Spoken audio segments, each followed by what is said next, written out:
job of being where they're supposed to be. This last game, second touchdown Jarvis had, I don't even know if we've ever thrown him the ball in that. That was a good job by him doing what he was supposed to do and found that window. And then Kenny, a lot of his touchdowns seem to come from a little further out. But, he gets a one-on-one matchup and, he figures out a way to get open. Has the change in quarterback, does that affect receivers going from Moore to Cutler? I don't know if it really changes that much for us. Our guys are going to, try to be where they're supposed to be. And then, I think it's just really how those guys are feeling on that given day. I know there's been some games where, Jay's been able to move around pretty good, and some games he's kind of just stayed in the pocket and hasn't been as active as he was this last game. Adam, there were 9 DNPs in your report yesterday. I don't want to ask about everyone, but are there any that really stand out or any that we should not be concerned about? I don't know if we've really changed that much, from week to week. I mean, we'll kind of keep trying to get Damien going here, but that's really going to be when he's kind of ready to go. And same thing with Bush. So with the rest of those guys, I mean, really, we've been doing, the older guys we've been kind of keeping on Wednesdays and, try to get them going today. I'm anxiously asked the one that. Yeah, I mean, it's just we're trying to get him back. It's, he felt like he got a couple of things hurt on the same play. It's tough. Having so many guys that can play in so many different spots. Jarvis Landry lining up at running back, Hakeem Grant in the backfield. You're basically able to change personnel without substitution. Is that something that this team can build upon and something that you can move forward to, going to in the future? Yeah, I think anytime that you can be multiple and keep the defense guessing what you're doing and, run pass options and just try to find as many ways to, get the ball in our playmakers' hands. Really, that's the most important thing is it becomes tough to get Jarvis the ball sometimes because, like last game, I mean, he was doubled on so many snaps. And that's why other guys were popping open. And, we had some guys running free because, he's being accounted for. And it's different ways teams do it. I think we saw like 3 or 4 different ways that New England did it. And sometimes I don't even, until, he watched the film, I don't think he really realized, like, sometimes they're having the linebacker come flying out there and he was underneath and the nickel was staying over the top. I mean, there was some creative ways to double him this last game. And, it's just, if the quarterback makes a mistake, that's when turnover will happen, trying to force him the ball. And I thought all those guys did a good job of just, doing their job, and Jay did a good job of staying with his progression. Adam, how do you balance the fine line of coaching Kenyon Drake to avoid the minus plays while not changing them too much and, having them still look for the home runs? Well, he hasn't really put himself in position. Any of the minus plays have been kind of on us more than anybody. I mean, he's saved us on both those the touchdown run and the one last game where, we had an unblocked guy right in the hole and, he saved us from a minus play. But really any negative yardage he's had, we either been beat too quick to where he really couldn't do anything about it, or, we just didn't have the right call for what they were doing. You guys have been averaging 24 points in the 6 games you've played since the Jay Ajayi trade. I don't want to put it on Jay, but is there any underlying theme of why the offense has sort of ticked upwards? I think that's gonna be one of those things I'm gonna have to look at the end of the year of what happened, before and after, and it's hard to, like, when you're in the middle of it, it's hard to really kind of figure that out. I do think we've done a better job at executing some things. Guys have really probably made plays when we haven't had a great play call, and we've done something special as a player that you really don't coach. So it'll be something we'll have to evaluate at the end of the season of what really started, where did we start sliding, why did things kind of start getting better. With your offense the last 2 years, do you realize that, I guess you're 10-1, you're 10-1 in games where you've rushed for 100 yards, and is there any kind of correlation that you can put to that? I mean, I think there was a time where somebody told me, Jay got 25 touches, we never lost. Well, I think it happened this year at some point. So, I mean, I just know we got to score one more point than the other team. So, I mean, a lot of times, though, when you have good rushing numbers, you're probably winning, and you're running the ball at the end of the game, and, they're bringing everybody. All it takes is the running back beats one guy, and you can pop some big ones. So, it's hard for me to correlate those things because every game is just so different. You've been getting contributions from guys maybe that in ways you didn't envision when the season started. Sammy on the right tackle and McTire in the secondary on Sunday, and Marquise Gray in the backfield. How critical has that kind of evolution been to you guys? Is there anyone that we haven't picked up on that's done well? I think if you're on this roster, we just anticipate you're going to have to play, and when you do, we just can't have a drop off. Like, that's the reminder we give the rookies right at the beginning of the season is Cam Wake is not going to care that you're a rookie in week 9. He's going to expect you to do your job and do it well. So we're not looking for those outs. Players aren't looking for the out of, hey, I'm a rookie. Nobody cares. Like, you step on the field, they expect you to play like a guy that's been playing for 10 years. And that's where, that internal pressure on some of these younger guys kind of comes, those veteran players that do it right all the time. They expect you to do it right on Sundays. How many different ways has Gray, do you think, lined up this year? I don't even know. We try to use them, where we can when it fits in. There's been some stuff where we've had some things, never got to it. We just keep trying to build his library up, and when the time's right, and to put him in, that's when we do it. And last week we were able to kind of use him a little bit, and he made some plays and helped us move the ball. Adam, what's it say about Jarvis that on a night when he's double teamed most of the game, he's still able to get the big catches?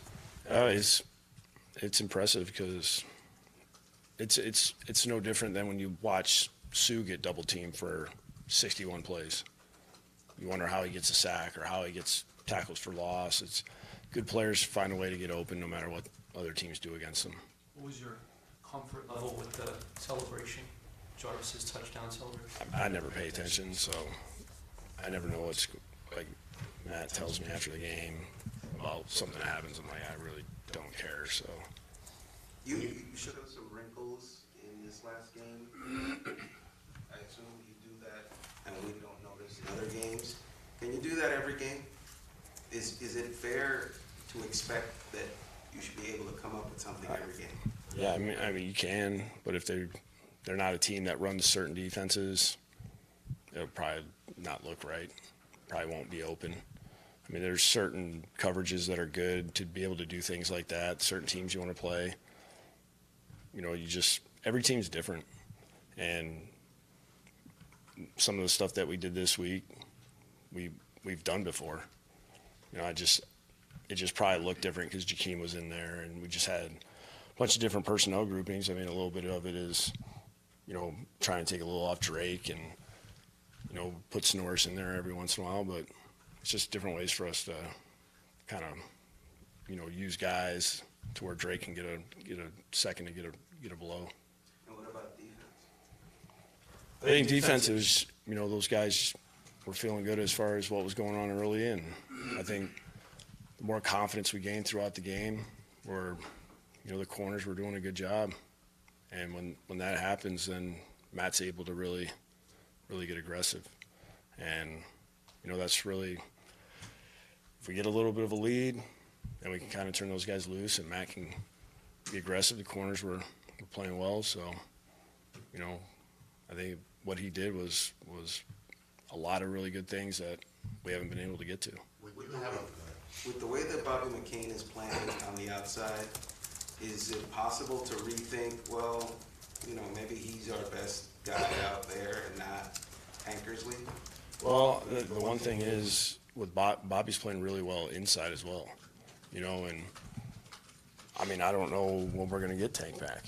So, I mean, I just know that our guys are going to be, they're always going to do everything they can to play well. And if Bobby's number gets called outside, he's very confident. I'm sure you guys know. He's very confident in his abilities, and he'll do whatever we ask him to do. And we're always going to look at that, though. Whatever the best thing for us to do that week, that's what we'll do. With obviously everybody plays in the same conditions. I've heard this story. All snow games don't really matter. Players say that before they go play in it.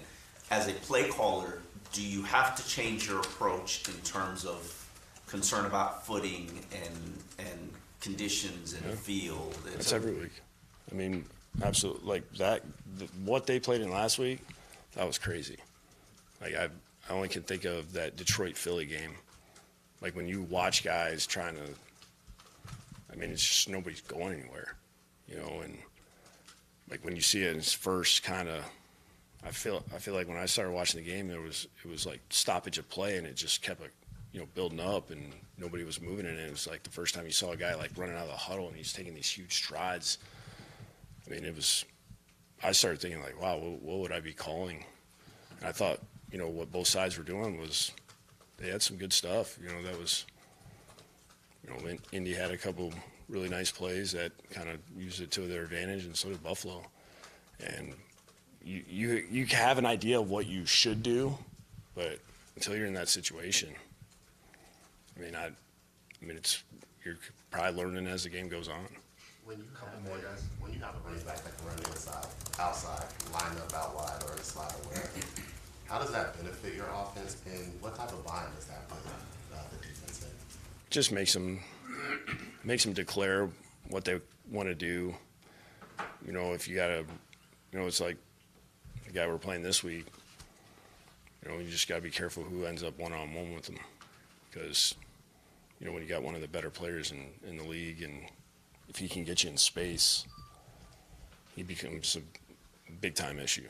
So, anytime you can have running backs or tight ends that, puts the defense in a situation where if they want to play man and you have an advantage there, if it's too big of an advantage, you can't play any man, that kind of eliminates certain coverages. And, as a play caller, you start just eliminating what they possibly could run.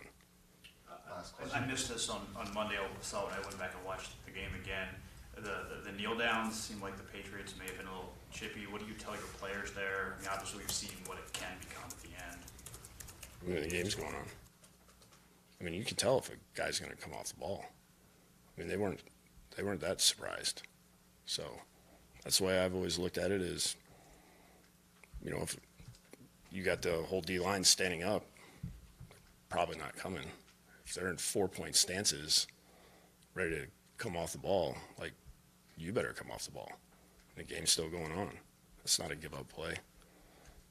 We saw it get ugly in Jacksonville because they took issue with that. Do you have no problem with full-speed defense and a kneel down? You play Seattle, and it's a 2-point game. Like, Michael Bennett's going to try to find a way to get a turnover. We saw it, I think 2012 we played Tampa. We talked about it. We had a specific way we were going to go about handling it. So, if the game's going on, we got to be ready to play. Thanks, guys. Proactive. Our total snap count was like right around 60. I think it was 61. So, definitely a testament to him and his preparation. And obviously, he didn't want to come out, and we didn't really get to a point in the game where we felt, his snap count was affecting his play, because we were kind of being able to get out. Adam was controlling the clock. Our time of possession was pretty good from a team standpoint. So just never really got to a point where we felt like we had to really roll him out of there. Was that the best he's played all year? He's played pretty good all year. I don't know. I'll go back. Did he? Yeah, I don't know. He played well. He definitely played well, affected the game. Obviously, had the sack and some of those things. But even, he's a guy that, Sue affects the game regardless of the stat line.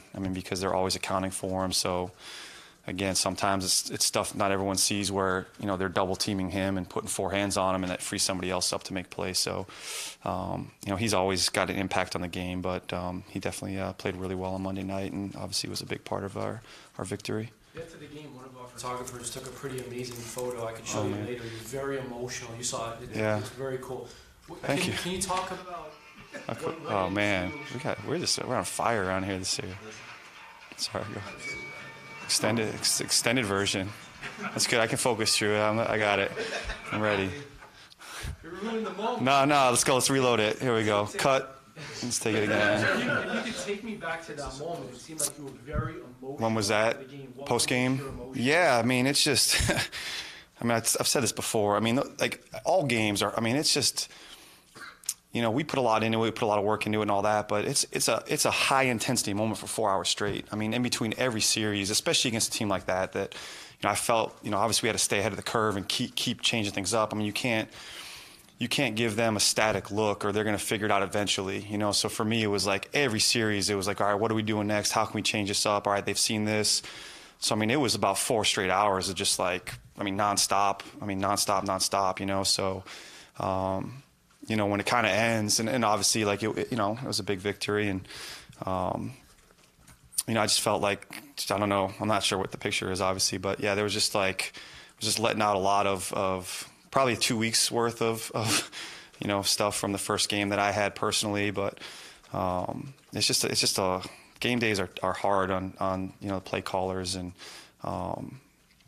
you know, for me the players and coaches did a great job, like, and I mentioned that in our meeting about just like helping me with that stuff because I mean literally I was getting feedback from the guys in the field, even you know Sue always comes over and talked about what he's seeing and things, but Rashad was coming over, Kiko, even X was like, man, I'm doing this, like I'm good on this, you know, so that helped. But it's just a 4 hours straight, like just high intensity, like, you know, stressful, on edge. And so when it's over, you know, obviously you got a result that we were happy about. It was just it's cathartic. How many wrinkles would you say you threw at them this game? I don't know. I pretty much dialed up every blitz on my call sheet. A lot. I mean, just what you have to do. I mean, which is hard. I mean, it put a lot on the players.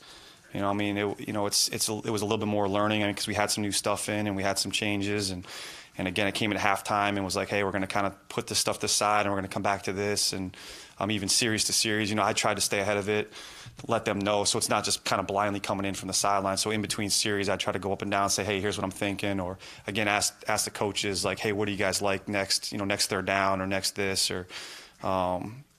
So again, I think that's just how it has to be with those guys. I mean, you can't, you know, if they know where you're lining up, I mean, they're going to have answers and ways to exploit that. So we try to do a pretty good amount of different things. And again, preparing for them with different personnel groups and not quite sure what they were going to come out in terms of, you know, who they're putting on the field and their course of attack. So you had to have a lot up because you weren't sure where they were going to come with it. So you had to have answers no matter what they did. And as a follow-up, can you do that week to week? Is that...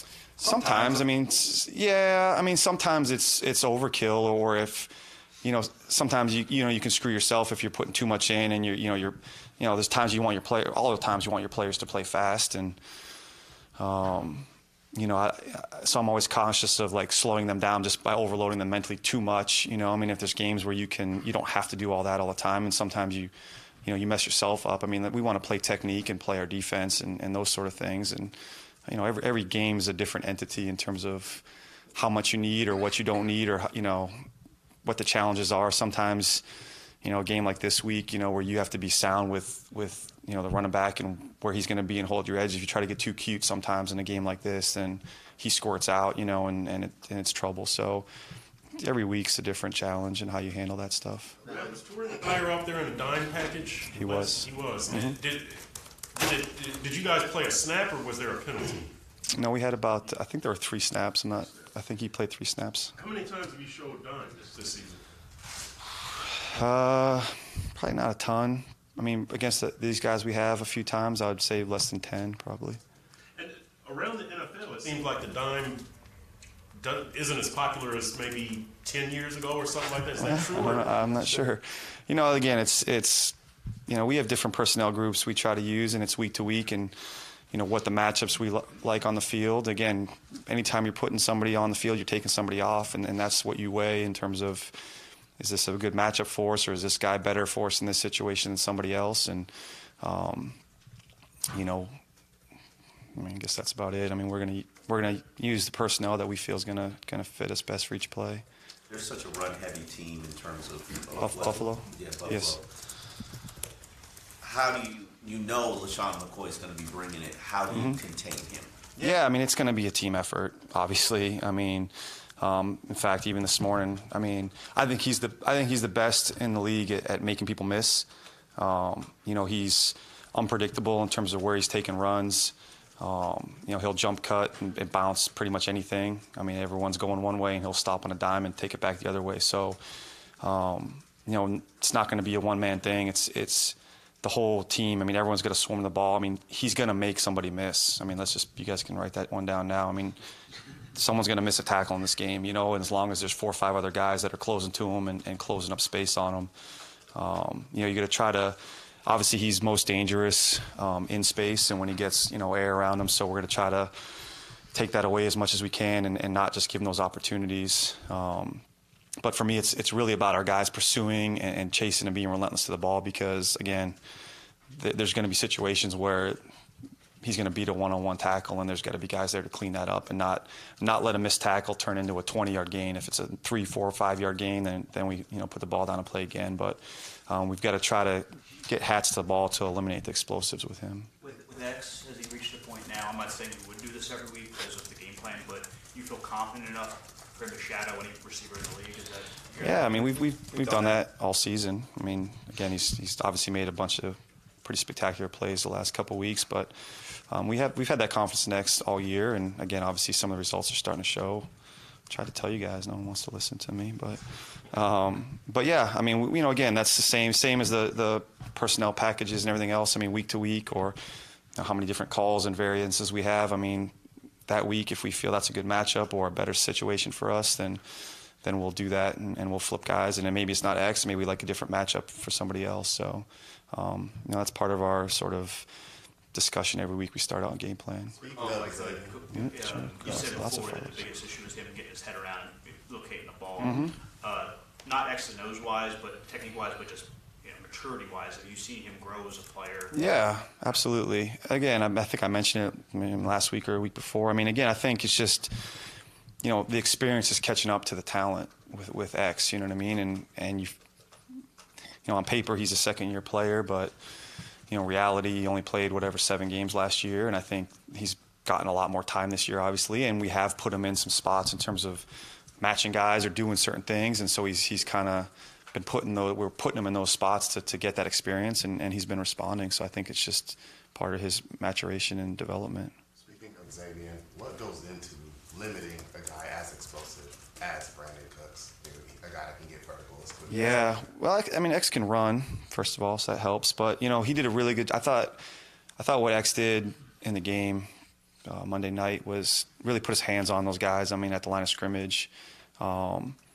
You know, Cooks is a fast kid and he's explosive, and you know, you got to try to get him before he gets going a little bit. I mean, when he did get going, I mean, the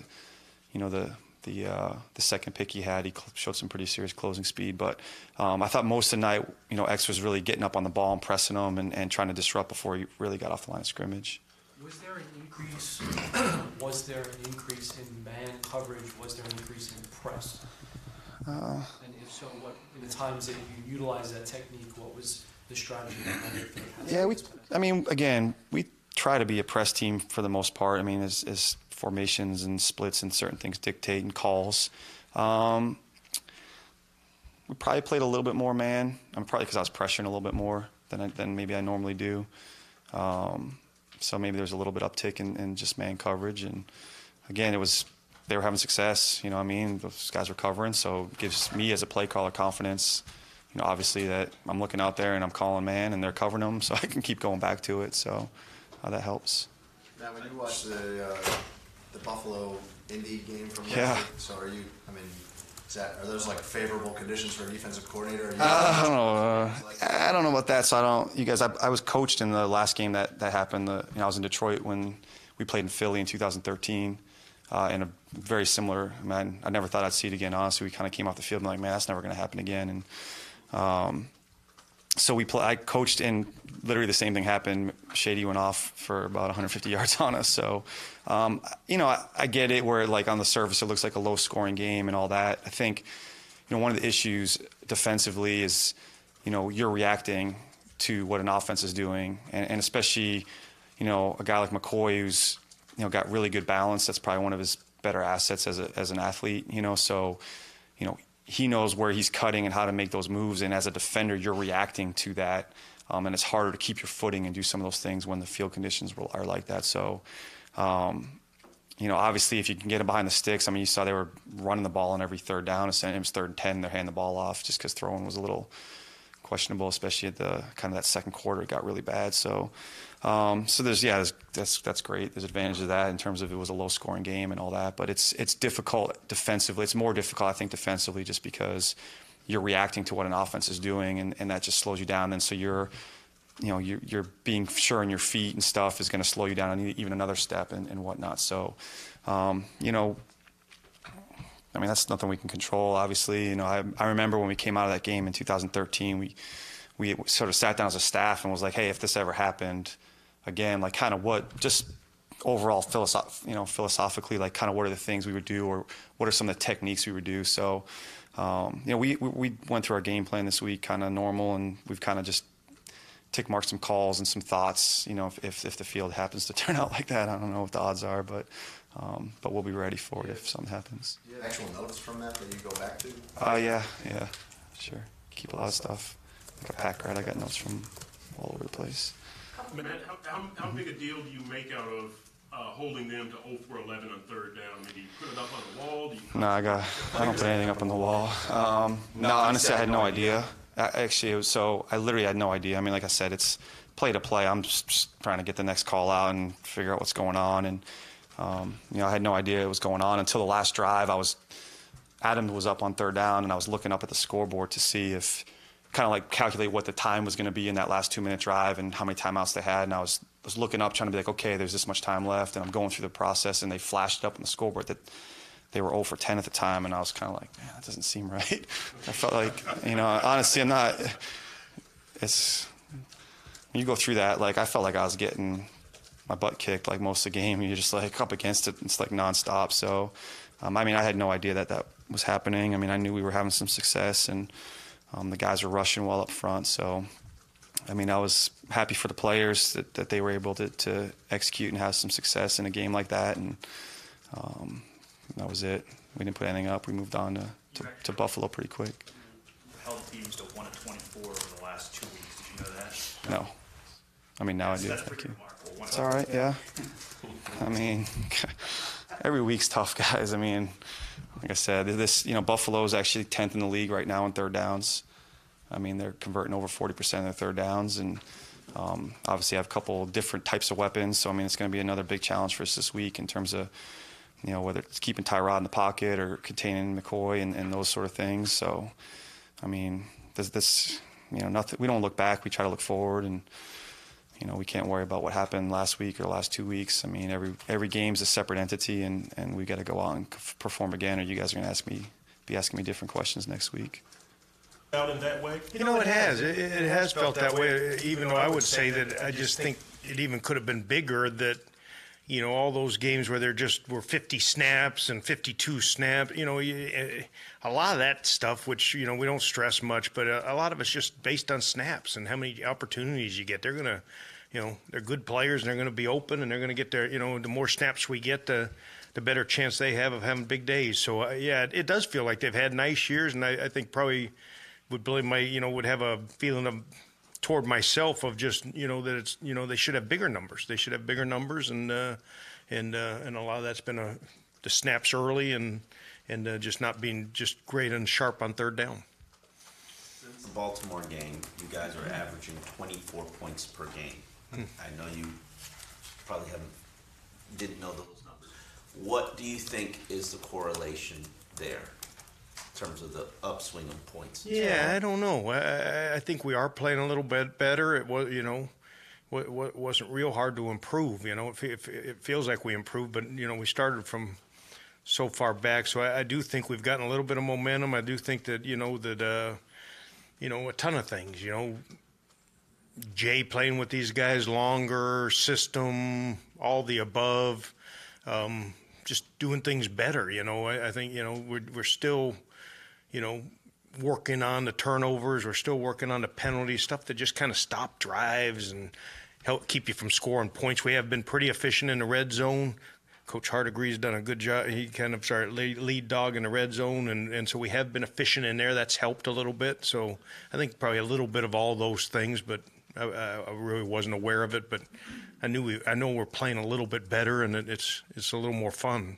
Trust me. So Hardigree is responsible for the red zone success? Is that I'm just saying. I'm saying that that we've gotten in the end zone and scored touchdowns. We've been better at that, so yeah, no, players are responsible for all of it, right? Don't trust me, players, but that's been part of it, that we've been pretty good when we've gotten in there, and the same thing, we just hadn't been in there. There was a point where I think I looked at it and, in fact, I think, New England had 23 more red zone possessions than we did, which is an enormous, it might have been 28, but an enormous number. And that came up the first time we played them a couple weeks ago, that shows, but, how well they were playing and how we have not, hadn't gotten down in there. So I think that's part of it. We're cashing in, we're getting in the red zone a little bit more and giving ourselves a chance to score points. So many players that are as versatile as they are, on offense. With that Jarvis Landry that can line up in the backfield, Jakeem Grant, guys like that. You're changing personnel without substitution at times. How important is that to an offense, and is that something that you can build on going forward? Yeah, it really helps if you can do it, and we've always had an intention to do it, and sometimes we've shot ourselves in the foot. It can backfire because maybe you don't get the downside to doing that is you don't know what look you're going to get. You don't know how they're going to line up. You don't know what defense they're going to play, all those things, and then the upside is that you do give them some looks where just, that their regular calls and keys and tips and reminders don't match up, to what they, because they hadn't seen it. So, there's a trade-off. So you kind of try and keep them to a minimum, but you want them to be effective. They were effective the other night, Monday night, and that helped us a little bit, just moving those guys around. And Jakeem gave us a couple big plays and had a heck of a chance at another one. And so it does help, but, again, it's not Madden football where, it's not quite as easy, and it's hard to get it practiced. It's hard to get it executed, and then all of a sudden they come with a blitz, and you go, well, who was supposed to pick him up? And you hadn't, so there's it's more complicated maybe than just, hey, let's put Shaquem here and let's put Jarvis here, and we'll move 11 over here and stick this guy in the backfield and this and that. So but we need to. We have versatile guys. You love to use their versatility. I've said all along, Damian and Kenyon are really, really have a chance to be really good receivers. They're very skilled at it. They have very good hands, and then they love running with the ball once they get it in their hands. So, you're always looking for Jarvis as a versatile guy, right? He can throw the ball. There's got to be a pass coming out of here one of these days out of him. So, but there, that you're constantly looking for that. It's it's sometimes harder than, you think it's easy, and it's hard, but it is good. It's a good problem to have. I have a two-part question about Cutler. One, it seemed to us that his comfort level last week was as high as we've seen in this offense. Was that true? And if so, why? And I guess the second part was your range of emotions when he was almost sacked twice, got out of it, and completed that pass, because we hadn't seen that kind of mobility out of him. Yeah, that was 3 parts. I try to convince. Okay, I know how you guys are on the accuracy, but no, it was good. It was good. He played extremely well, and I think the biggest thing is he took care of the ball. We threw it away when it wasn't there. He really was in control and made good decisions. I think it helps.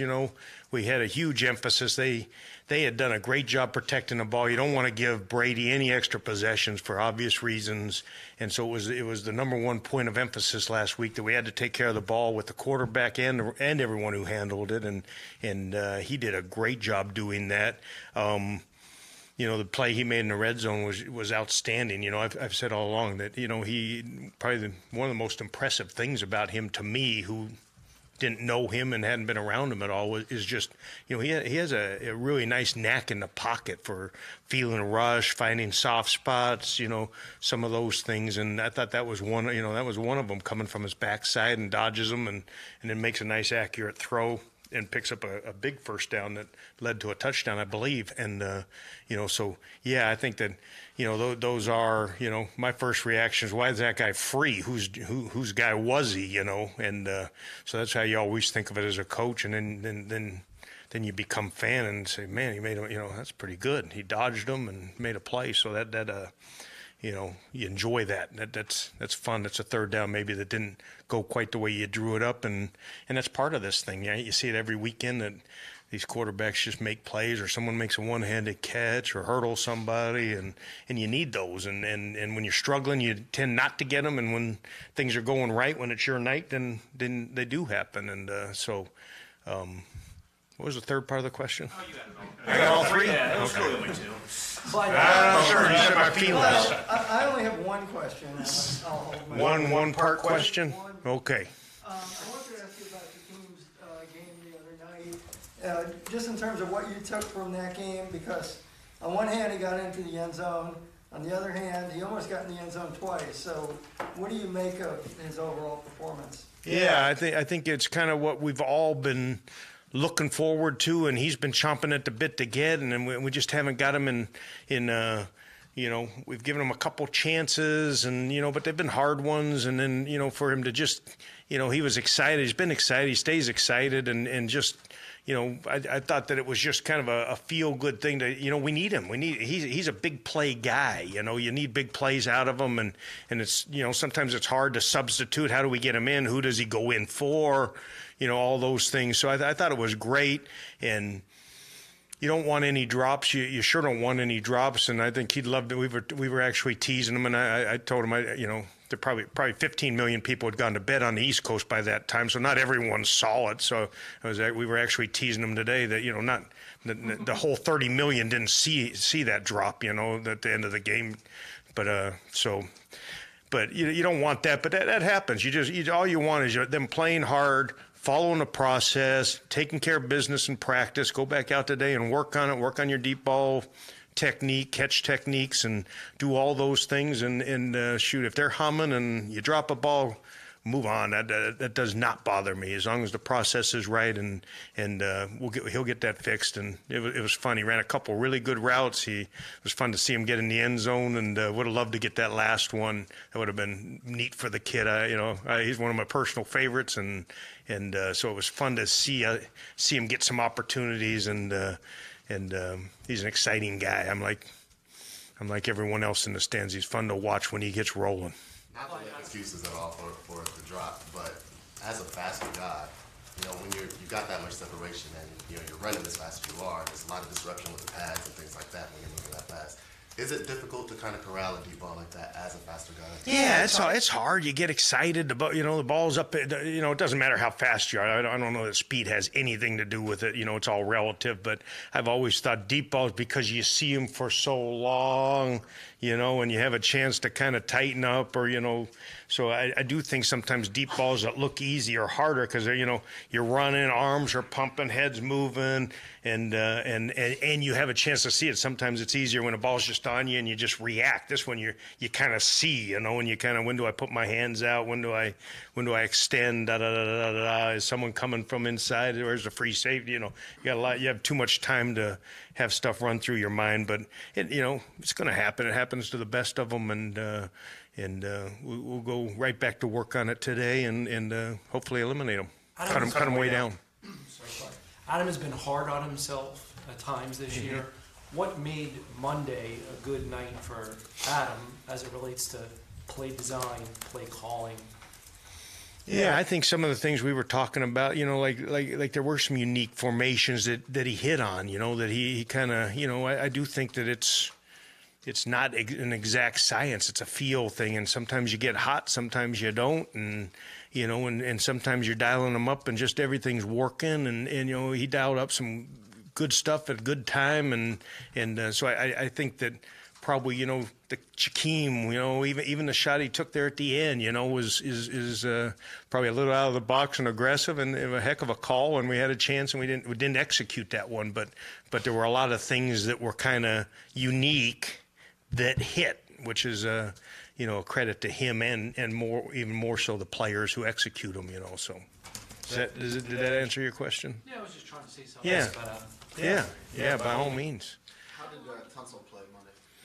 Yeah, he played. You know what? He played extremely aggressive. I thought he played well. I thought he played well. I thought he, you know, his pad level was down. He was really aggressive. He was into the game, and those are good players on the other side over there. They're a good physical bunch, and I thought it was we challenged everybody, you know, to get our pad level down and to play as physical and play with as much leverage as they play with. I think they're one of the best leverage teams in the league, and so that was a big challenge to get our pads down and play with leverage. And he did that. I thought he played pretty darn solid, pretty darn well. Have you guys been challenging him to play with a particular disposition? No, he's an aggressive guy. You know, he likes football. He's an aggressive guy. We just keep challenging him to just practice.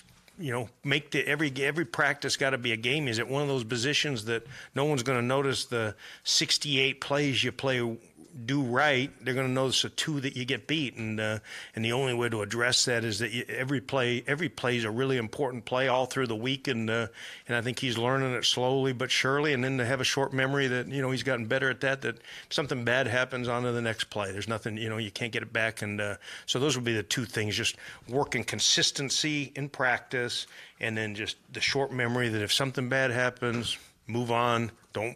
Don't overcompensate, you know, that all of a sudden you tend to try too hard or you try something new. Just stay with your fundamentals and your techniques, and usually it'll take care of itself. Those things have already kind of turned, or you're still working on getting those things to turn? No, we just emphasize it. I mean, it'll be, if we're all doing it 14 years from now, you'll still be talking about the same things, right? That this game's kind of simple, and for me, and you know, it still comes down to fundamentals and technique, and we'll still be talking about inside hands and low pads and aggressiveness and practice habits, and from the beginning of time till hopefully, if he has good coaches throughout, it'll still be in your 15th or 16th year after 10 Pro Bowls and you know, couple Super Bowls, you're still emphasizing this game still comes down to those same things. So I think you never stop talking about those things. It'll be a constant emphasis. But for him, especially as a young guy, just the consistency, you know, just the consistency. That's and then that's the big thing. Clyde, I know Kenyon Drake. Kenyon Drake is fairly fresh, doesn't have a big workload on him, but he's had 58 touches the last 2 weeks. Mm-hmm. Do you have to monitor that, or at this stage you just kind of let it go? Yeah, it's been, you know, we'd like to, you know, get Damian back healthy and get him in and split those up like we kind of talked about. I know Riz would love it just because of special teams ramifications on the thing. We're trying to get Snorris in there a little bit and continue to get him more and more practice reps, and so you know, you'd love to, and then the other thing is you're a snap away from the next guy up, so you know, and hopefully that doesn't happen. So it has been a heavy workload. It happened in a quick, severe way. You know, that's been kind of impressive. We were, you know, the ball protection thing I've talked to you about, and the ball protection of the quarterback are 2 things we emphasize with him. And now he's playing a lot of snaps, and you know, again, it gets harder. You know, all of a sudden now you go play in a cold weather place, and you're on turf, and now you've played all those snaps, and you have a short week, and how's your body recover? How do you handle that part of it? You know, that's a big emphasis this week. How we handle the off the field stuff, how you handle your rest, how you handle your rehab, how you handle, you know, your study. You know, the short week brings up some unique situations for those things, and we spent some time on it today just talking about how do you handle it in December when it's unique. There's a lot at stake, and every little mistake gets magnified, and especially for young guys like Kenyon, you know, how quick can you get yourself right back going again? Good.